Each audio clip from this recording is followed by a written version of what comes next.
प्रिय छात्र छात्राओं, कल मैंने आपको विभिन्न फ़िल्टर परिपथों के बारे में जानकारी दी थी। शंट संधारित्र फ़िल्टर, श्रेणी परिरक्त filter, L section filter, T section filter और पाई सेक्शन फ़िल्टर। आज मैं आपको शंट संधारित्र फ़िल्टर की क्रियाविधि और उसकी गणितीय व्याख्या करवाऊंगा। इसी प्रकार से अन्य फ़िल्टरों को भी हम आगे पढ़ेंगे।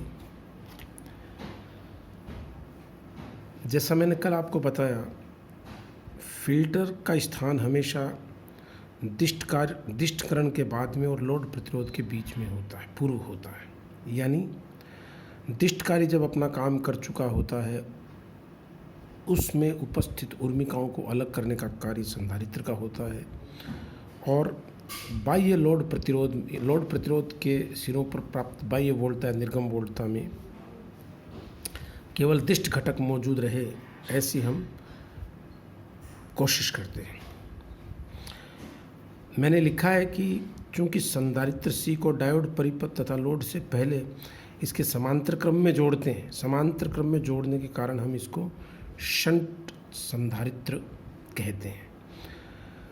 इसकी क्रियाविधि बहुत आसान तो नहीं है, लेकिन इसके लिए आपको एक बेसिक कॉन्सेप्ट क्लियर होना चाहिए कि किसी भी संधारित्र की चार्जिंग और डिस्चार्जिंग कैसे होती है। इसके लिए मेरी आपको सलाह है कि आप 12th क्लास की आपकी कोई भी फिजिक्स की किताब पढ़ लीजिए। उसमें संधारित्र के आवेशन और निरावेशन का टॉपिक दिया हुआ है। यह आपके BSc पार्ट फर्स्ट में भी था। तो मैं ये मान के चलता हूँ कि आपको संधारित्र के आवेशन और निरावेशन का कॉन्सेप्ट क्लियर है। आपको ये भी मालूम है कि कालांक क्या होता है। एक कालांक में जब आवेशन होता है तो 63% चार्जिंग हो जाती है किसी कैपेसिटर की। एक कालांक में जब निरावेशन होता है तो करीब 37% चार्ज रह जाता है। ये सब मानते हुए कि आपको आता है, मैं आपको क्रियाविधि समझाने का प्रयास करता हूँ। दिष्टकारी से प्राप्त निर्गम वोल्टता के धनात्मक अर्धचक्र में संधारित्र आवेशित होता है। यानी ये जो धनात्मक अर्धचक्र है, ये देखो ये रहा, इसमें अधिकतम मान अगर Vm है तो संधारित्र पहले Vm तक तुरंत आवेशित हो जाएगा। जैसे ही आप संधारित्र ऑन करोगे इसको तो संधारित्र Vm तक आवेशित हो जाता है। इसके पश्चात निर्गम वोल्टता का मान कम होने लगता है। तो ये बड़ी इंटरेस्टिंग चीज़ है। देखो, मैंने चित्र आगे वाले पेज पे खींचा है। मैंने डॉटेड जो है वो आउटपुट को शो किया है। तो जब संधारित्र Vm वोल्टेज तक आवेशित हो गया, मान लो ये बिंदु B है, तो उसके बाद संधारित्र का आवेश तो संधारित्र की वोल्टता तो Vm हो जाएगी, लेकिन दिष्टकारी से प्राप्त निर्गम वोल्टता नीचे गिरने लगेगी। तो क्योंकि दिष्टकारी से प्राप्त निर्गम वोल्टता निश्चित रूप से जो सप्लाई है वहाँ से आती है, तो दिष्टकारी से निर्गम वोल्टता यानी यहाँ इस D1 से जो प्राप्त वोल्टता है उसका मान यहाँ लगे हुए संधारित्र के वोल्टता से जैसे ही थोड़ा कम होता है तो ये रिवर्स बायस में चला जाएगा। दोनों डायोड रिवर्स बायस में चले जाएंगे और ऐसी अवस्था में क्या होगा कि धारा का चालन रुक जाएगा। ये बात मैंने यहाँ लिखी है कि शीर्ष मान के तुल्य इसके पश्चात निर्गम वोल्टता का मान थोड़ा कम होने लगता है, तो बिंदु B पर संधारित्र की वोल्टता Vm का मान दिष्टकारी के निर्गम से अधिक हो जाता है और डायोड पश्च बायस में चला जाता है। यानी निवेशी वोल्टता प्रत्यावर्ती समय के साथ वैसे ही बदल रही है, लेकिन शीर्ष मान से थोड़ा सा मान कम होते ही डायोड पुनः पश्च बायस में चला जाता है और हमें बाहर धारा नहीं मिलती।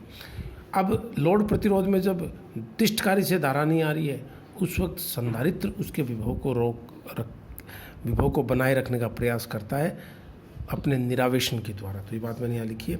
इस कारण स्रोत का संपर्क लोड प्रतिरोध RL से टूट जाता है और फलस्वरूप संधारित्र जो है वो लोड प्रतिरोध पे निरावेशित होने लगता है। इससे लोड के सिरों पर वोल्टता बनी रहती है। संधारित्र का निरावेशन जब तक होता है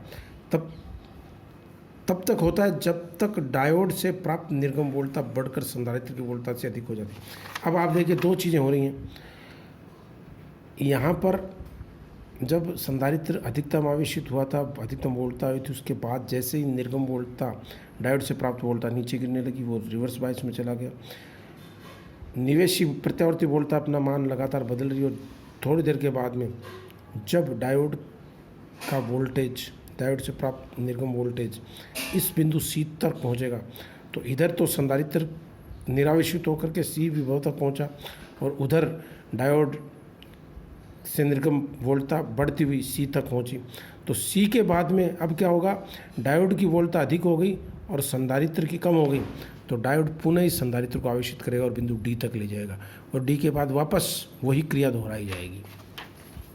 तो संधारित्र का निरावेशन जब तक होता है तब जब तक डायोड से प्राप्त निर्गम वोल्टता बढ़कर संधारित्र की वोल्टता से अधिक हो जाए। ये देखो, C के बाद डायोड से प्राप्त वोल्टता संधारित्र के विभवांतर से बड़ी हो जाती है, तो पुनः उसका आवेशन शुरू हो जाता है। इसी क्षण संधारित्र पुनः आवेशित होकर वोल्टता Vm तक पहुंच जाता है। ये मैंने लिख दिया C से D तक। ये देखो, C से D तक, अर्थात B से C तक निरावेशन के समय लोड धारा संधारित्र देता है। तो इस अंतराल में, B से लेकर के C तक के अंतराल में, यहाँ से यहाँ तक के समय अंतराल में लोड में जो धारा है वो संधारित्र के कारण प्राप्त होती है। संधारित्र लोड प्रतिरोध का कालांक का फॉर्मूला आपको याद है, T बराबर RC होता है, तो मैंने यहाँ पे T बराबर RLC लिखा है। ये जितना अधिक होगा उतना ही अच्छा तिष्ठकरण होगा और निर्गम स्थायी होगा। क्यों? क्योंकि ये जितना कालांक ज़्यादा होगा उतना धीरे धीरे ये संधारित्र निरावेशित होगा और उसी दौरान वापस बाहर जो निर्गम वोल्टता है उसकी डायोड से प्राप्त वोल्टता है वो वापस अपनी प्रारंभिक मान को प्राप्त कर लेगी।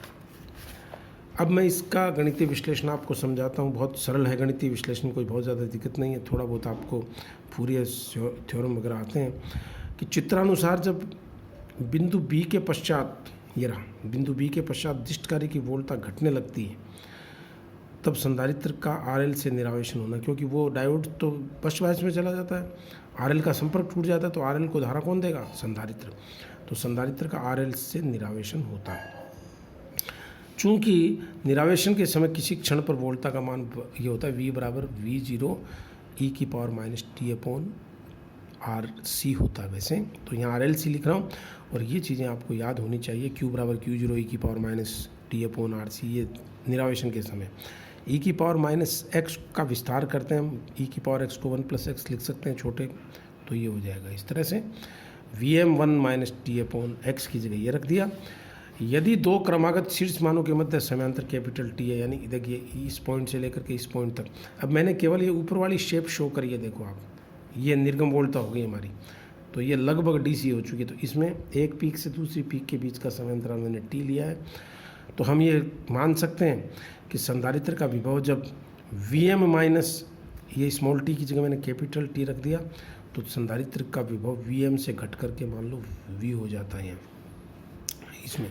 तो हम ये मान सकते हैं कि संधारित्र का विभव जब Vm माइनस एक कालांक के बाद Vmt/RLC होता है, तो यह दोबारा आवेशन की क्रिया में आता है। चित्र में ये मैंने शो किया है, ये दूसरा चित्र है ये। और इस वोल्टता को हम दिष्ट वोल्टता Vm1 - t/2RLC और उर्मिका वोल्टता Vm/2RLC के योग के तुल्य मान लेते हैं, और इस कारण से इसको एक लगभग आरादंती की शेप मानते हुए इसका पूरी विस्तार करते हैं, पूरी विस्तार के अनुसार। और इसमें मैंने आपको ये बताया कि अतः C फिल्टर सहित दिष्टकारी के निर्गम वोल्टता के प्रत्यावर्ती घटक को निम्न आरादंती तरंग के रूप में मान सकते हैं।